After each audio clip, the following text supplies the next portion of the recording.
విష్ణు శర్మ ఆశ్రమంలో విద్యారంభం.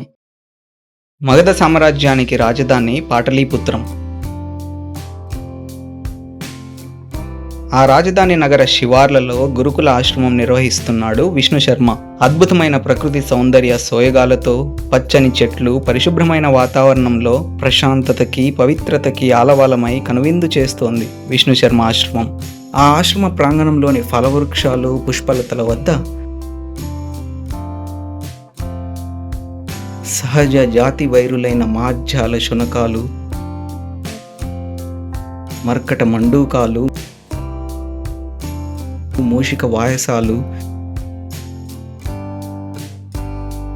జింక, కుందేలు, పావురాలు, పాలపిట్టలు, చిలుకలు, గోరువంకలు, గోవులు తదితర పెంపుడు జంతువులన్నీ ఒకే చోట జాతి వైరం మరచి ఐకమత్యంగా జీవిస్తున్నాయి. ఆ విచిత్రాన్ని చూస్తూ ఆశ్రమ ప్రాంగణంలోకి అడుగు పెట్టాడు మహారాజు సుదర్శనుడు తన కుమారుల వెంట.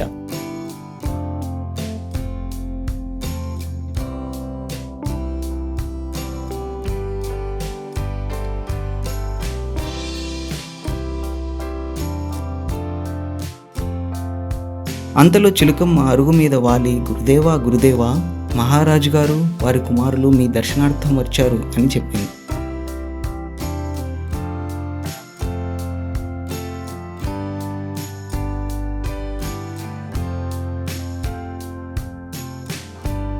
క్షణం తరువాత చిరునవ్వుతో బయటికి వచ్చిన పండిత ప్రకాండుడిని చూడగానే మూర్ఖులుగా భావించబడుతున్న ముగ్గురు కుమారులు చప్పున వంగి ఆయనకి పాదాభివందనం చేశారు అప్రయత్నంగా.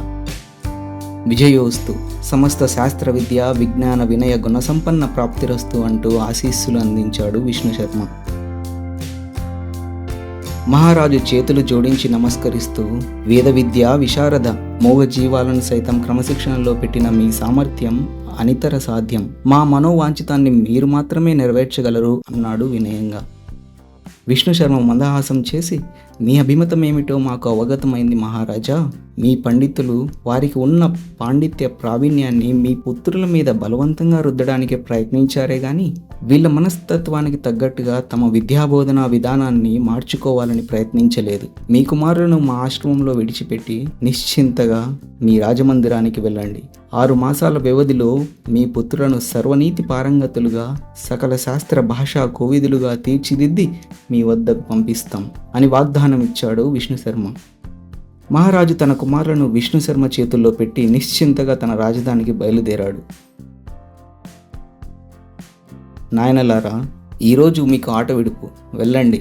ఈ పశుపక్షాదులతో చేరి ఆటలాడండి, వాటితో పాటు కేరింతలు కొట్టండి, పళ్ళు ఫలాలు ఆరగించండి, వెళ్ళండి అని ప్రోత్సహించాడు విష్ణు శర్మ. రాజకుమారుల ముఖాలు వికసించాయి. ఆనందంతో కేకలు పెడుతూ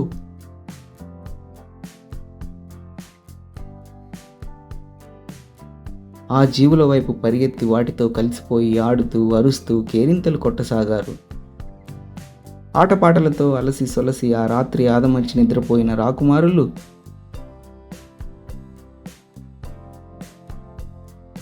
మరునాటి ప్రాతః సమయాన స్నానాధికాలు పూర్తి చేసుకొని ఆశ్రమ బయట వసారా క్రిందనున్న అరుగు మీద నిశ్శబ్దంగా బుద్ధిమంతుల్లా ఆసీనులయ్యారు.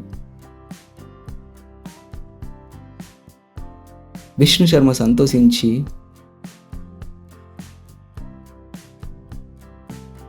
మీకు ప్రతిరోజు కొన్ని కథలు బోధిస్తాను. వాటిల్లో వినోదం ఉంటుంది, విజ్ఞానం ఉంటుంది, రాజనీతి ఉంటుంది, రాజధర్మము ఉంటుంది. ముఖ్యంగా ఈ కథల్లోని పాత్రలన్నీ వివిధ జంతువులు. ఇవి మనలాగే మానవ భాషలో మాట్లాడతాయి, మిమ్మల్ని ఊరిస్తాయి, మీతో ఆడుకుంటాయి, మీకెన్నో జీవిత సత్యాలు బోధిస్తాయి.